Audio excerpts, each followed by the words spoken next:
Good morning, it's Renee with Cancercize with Renee B. Today we're going to do squats and lunges with some weights, so just holding the weights. We're not going to be lifting them or anything, but just adding extra resistance to our regular body weight so that we can work those large and in charge thighs, a little better, okay? A little more intensity. So we're just going to get warmed up here and get in here with our day.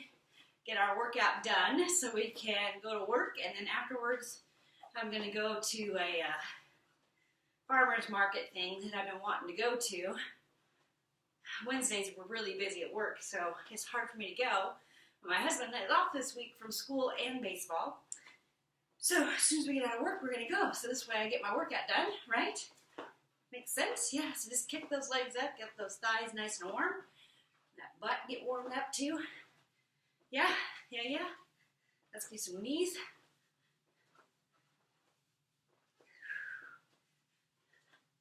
All right, grab those weights.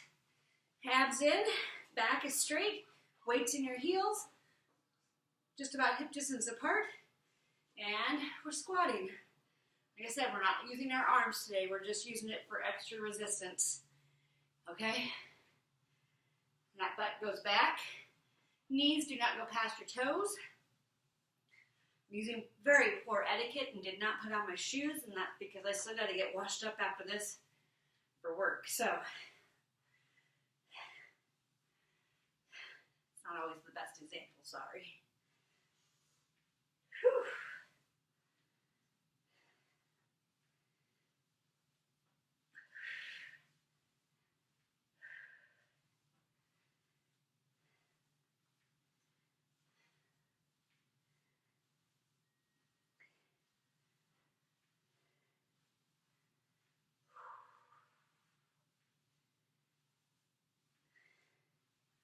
You can also rest your weights up on your shoulders, okay? Whatever's most comfortable for you. Or, if holding the weights is too much, don't hold them. It's all right. Okay, let's do chair squats. Ready? Butt still goes back. Like such. See how your butt goes back? Booty goes back. Booty goes back. Knees don't go past those toes.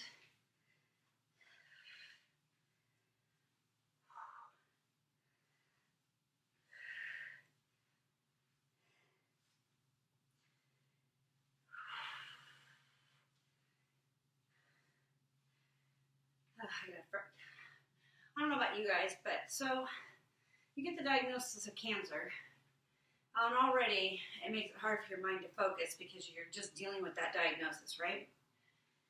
And all the stigmatism that goes with it. The first moments of fear, that you're going to die from it. You know the thoughts. I know you know. Okay. One-legged squats, okay? Don't go down as far. Try to balance. If you need a chair, you can. Try to find something that's not moving, and that'll help you keep your balance. And you don't have to go down as far, but again, your weight's still in your heels and your abs are tucked in. So anyway, you get the diagnosis of cancer. Automatically, like I said, instills a little bit of fear, and you struggle with that. And because of that, focusing on that and how to deal with it, and everything happens so fast, and you're getting all this information from the doctors, and of course your friends if you tell them, and you go on the internet and it overwhelms you with information, right? So that makes it so your brain doesn't function quite as well. So I called it cancer brain, because I was already forgetting stuff, too caught up in the diagnosis, okay? Well then, you do surgery. And anesthesia and surgery wipes you out, makes you tired, makes your brain work less because you're too busy trying to figure out, focusing on recovering and all of that. Okay, shake it out. I've got to switch it out and do some on the other side. I'm not really counting. I'm just going until I'm fatigued. So you all can do what you need to do, okay? So that's going on.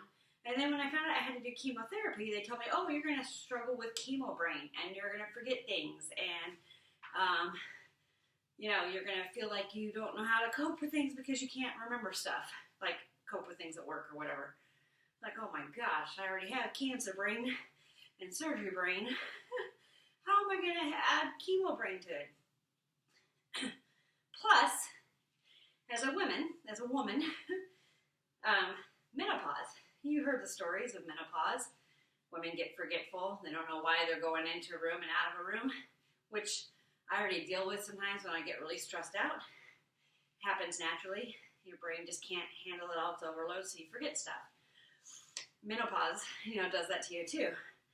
Well, when you have chemo brain, and it's throwing you into menopause with menopause brain, and you're still struggling with cancer brain, it's a wonder I can even drive the car.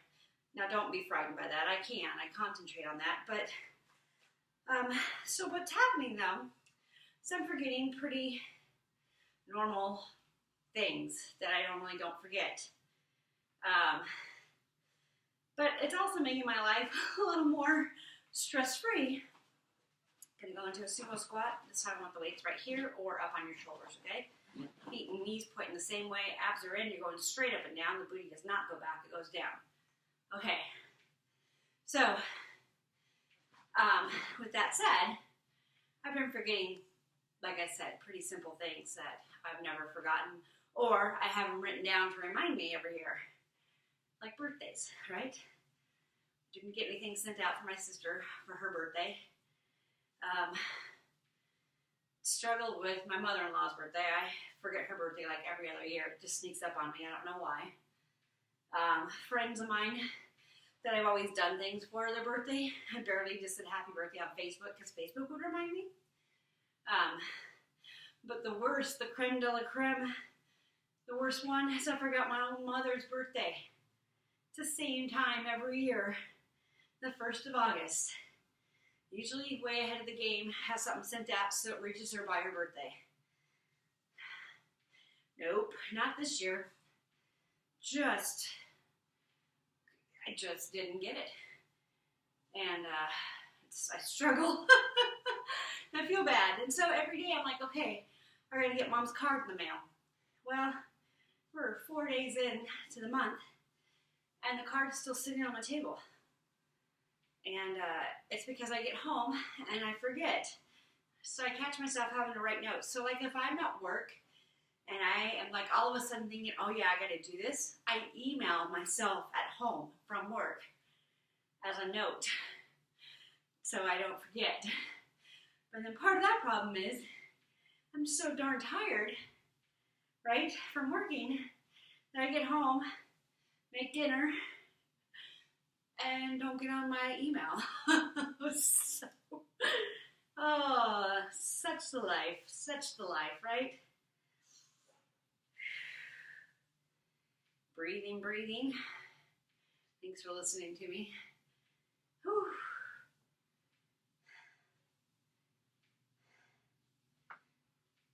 Okay, we're gonna get some lunges in here. So feet pointing the same way. Front knee bent. You're on your toes back here, right? You may need a wall or a chair to balance. Holding those weights straight down, and that knee bends down like such, okay?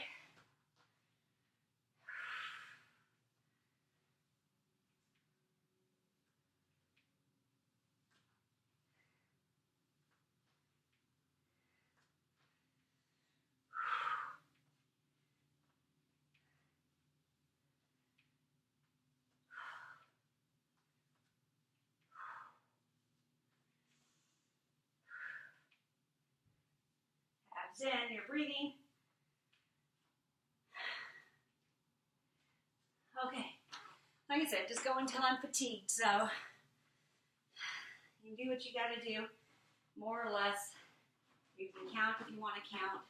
I'm not counting, I'm just free falling the workout, okay? Just minding my form though. This knee troubles me more, so I may not be able to get as many or as low.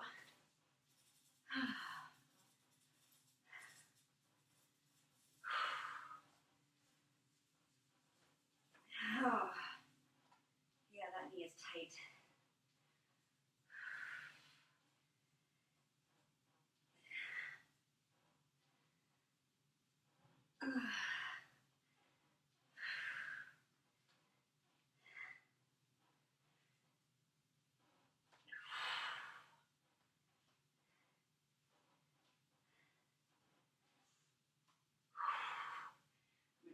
a couple more. As long as I got my form, I'm okay. Last time, I think this is it for me. Okay. All right, now we're going to do, this is really good for our butts right here. I know it doesn't seem like much, but it is. Arms straight out in front. Legs, yeah. Knees just slightly bent. It's not a squat, okay? It's just a, I don't know, dead man's lift or something like that they call it. Keeping your hands as close to your body as possible. When you come up, squeeze the butt cheeks together, okay?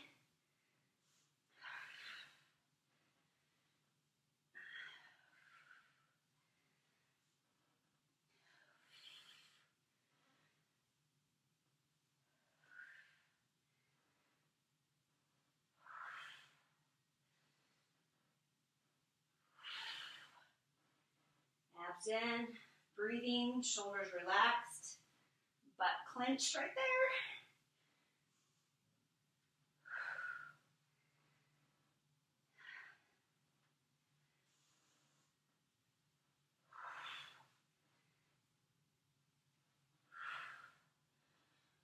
More. So I'm feeling this good. All right.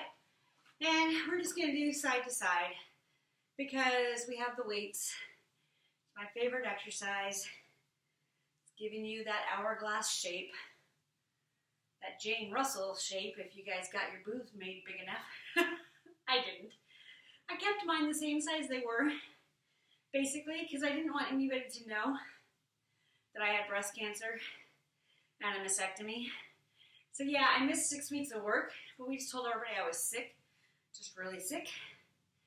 And I only told a handful of trusted friends, one not so trusted because they told people I didn't want to know, but neither here nor there. So anyway, I didn't really tell anybody. Like, some of my coworkers knew that was because they worked with me in the small little office. HR knew, but they also knew they weren't allowed to say anything, so they never did. So like if my girlfriends that were at work, somebody else came up to them and said, hey, where's Renee? She's like, oh, she's just been sick. She's taking some time off. She's on vacation. She joined Hands Across the Border, or something like that. They were just making crap up for me. And when I came back, I had these boobs, and they're about the same size as the ones I had before. So I looked basically the same.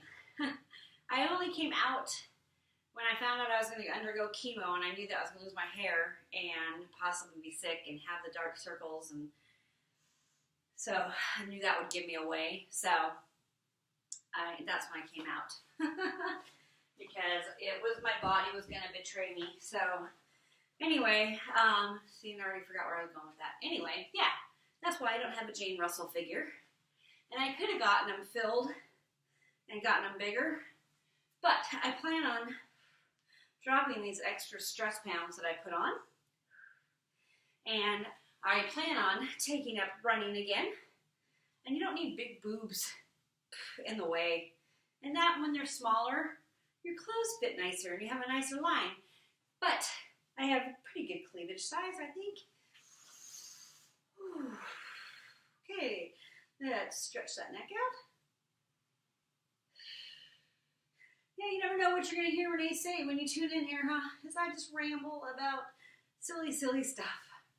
Okay, knee stretch. You guys did a lot of good stuff for your butt and your legs and your thighs today. Yay!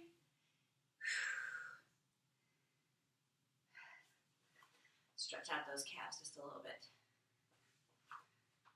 All right, there we go, you guys. Thanks for joining me. You know, you're talking to your doctor, listening to your body, hydrating, putting up with Renee and her weirdisms. I love you guys. I'd love to hear from you and see how you're doing. And remember, you are stronger.